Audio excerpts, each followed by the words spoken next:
പുസ്തകം 11-ാം അധ്യായത്തിന്റെ 1 മുതലുള്ള വാക്യങ്ങളൊന്ന് വായിക്കുമ്പോൾ, ഉൽപ്പത്തി പുസ്തകം 11-ാം അധ്യായം അതിന്റെ 1 മുതലുള്ള വാക്യങ്ങൾ. ഭൂമിയിലൊക്കെയും ഒരേ ഭാഷ ഒരേ വാക്കും ആയിരുന്നു. എന്നാൽ അവർ കിഴക്കോട്ട് യാത്ര ചെയ്ത് ഷിനാർ ദേശത്ത് ഒരു സമഭൂമി കണ്ട് അവിടെ കുടിയിരുന്നു. അവർ തമ്മിൽ, വരുവിൻ, നാം ഇഷ്ടിക അറുത്ത് ചുടുക എന്ന് പറഞ്ഞു. അങ്ങനെ അവർ ഇഷ്ടിക കല്ലായും പശമണ്ണ് കുമ്മായമായും ഉപയോഗിച്ചു. വരുവിൻ, നാം ഭൂതലത്തിലൊക്കെയും ചിതറിപ്പോകാതിരിപ്പാൻ ഒരു പട്ടണവും ആകാശത്തോളം എത്തുന്ന ഒരു ഗോപുരവും പണിക, നമുക്ക് ഒരു പേരും ഉണ്ടാക്കുക എന്ന് അവർ പറഞ്ഞു. അപ്പൊ ആ പണിയുടെ ഉദ്ദേശം എന്താ?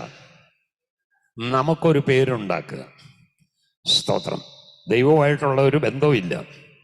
നമുക്കൊരു പേരുണ്ടാക്കുക, നാം ചിതറിപ്പോകരുത്. സ്തോത്രം. ആകാശത്തോളം മുട്ടുന്ന നല്ല ഉയർച്ചയുള്ള ഒരു പണി, എന്നിട്ട് നമുക്കൊരു പേരും ഉണ്ടാക്കണം. പക്ഷെ ദൈവം എന്ത് ചെയ്തു? ഇടിച്ചു കളഞ്ഞു, ചെതറിച്ചു കളഞ്ഞു. ദൈവഹിതപ്രകാരമല്ലാത്ത സകല പണികളും ദൈവം പൊളിച്ചു കളയും.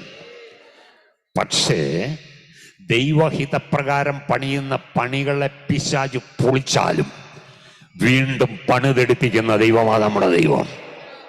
ചിലപ്പോൾ പൊളിച്ചെന്നിരിക്കും, ചിലപ്പോൾ ഇടിച്ചെന്നിരിക്കും, ചിലപ്പോൾ തകർത്തെന്നിരിക്കും, ചിലപ്പോൾ ചൂട്ട് കളഞ്ഞെന്നിരിക്കും.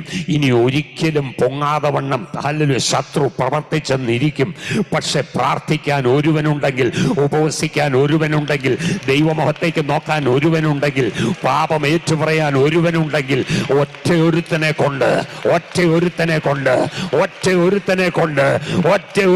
കൊണ്ട് പണിയിപ്പിക്കുന്ന ദൈവമായി ദൈവം.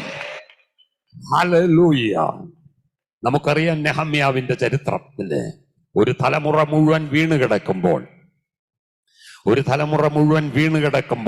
തലമുറ മുഴുവൻ പ്രവാസത്തിലിരിക്കുമ്പോൾ, രാജകൊട്ടാരത്തിൽ സുഖകരമായ അനുഭവത്തിലിരിക്കുന്ന നെഹമ്യാവ്, സ്തോത്രം, യെരൂശലേമിന്റെ മതിൽ ഇടിഞ്ഞു കിടക്കുന്നു, തീ വച്ച് ചുട്ടുകിടക്കുന്നു, അപമാനത്തിലിരിക്കുന്നു, കഷ്ടത്തിലിരിക്കുന്നു. ഇതെല്ലാം കേട്ടപ്പോൾ കയ്യും കെട്ടിയിരുന്നില്ല. പിന്നെയോ സ്തോത്രം, ദുഃഖിച്ചു, കരഞ്ഞു, ഉപവസിച്ചു, പ്രാർത്ഥിച്ചു, പാപങ്ങൾ ഏറ്റുപറഞ്ഞു, ദൈവത്തിന്റെ ആലോചന ചോദിച്ചു. ഞാൻ പറയട്ടെ, ആ മനുഷ്യനെ കൊണ്ട് ദൈവം സകലതും അനുകൂലമാക്കി കൊടുത്ത് പണിതെടുപ്പിച്ചെങ്കിൽ, പിശാചേ, നീ എത്ര ഇടിച്ചാലും എന്നെ കൊണ്ട് പണിതെടുപ്പിക്കുന്ന ദൈവമാണ് എൻ്റെ ദൈവം. ഇന്ന് പകൽ പറ, കുടുംബത്തിന്റെ അകത്ത് തലമുറകളുടെ അനുഭവങ്ങളിൽ എന്തെല്ലാം കാര്യങ്ങളാണ് പിശാച് ഇടിച്ചിട്ടിരിക്കുന്നത്. ഇന്ന് പകലൊന്ന് മടങ്ങി വന്നിട്ട് പറ, എൻ്റെ കുറവുകൾ, എൻ്റെ തെറ്റുകൾ, എൻ്റെ പാപങ്ങൾ, എൻ്റെ അകൃത്യങ്ങൾ, എൻ്റെ ലംഘനങ്ങൾ ഞാൻ അറിയുന്നു. അതെല്ലാം എൻ്റെ ദൈവത്തോട് ഏറ്റുപറഞ്ഞ് പ്രാർത്ഥിച്ച് ഉപവസിച്ച് ഇന്ന് പകൽക്കാലം ഒരു പണിക്ക് വേണ്ടി എഴുന്നേറ്റാൽ, ഞാൻ പറയട്ടെ, പണിതെടുക്കുന്ന ഒരു ദൈവമുണ്ട്. നിന്റെ ആരോഗ്യത്തെ പണിയും, നിന്റെ സമാധാനത്തെ പണിയും, നിന്റെ സന്തോഷത്തെ പണിയും, നിന്റെ തലമുറയെ പണിയും, നിന്റെ ജോലിയെ പണിയും, നിന്റെ ബിസിനസ്സിനെ പണിയും. ദൈവം പണിയാത്ത മേഖലകൾ ഒന്നുമില്ല.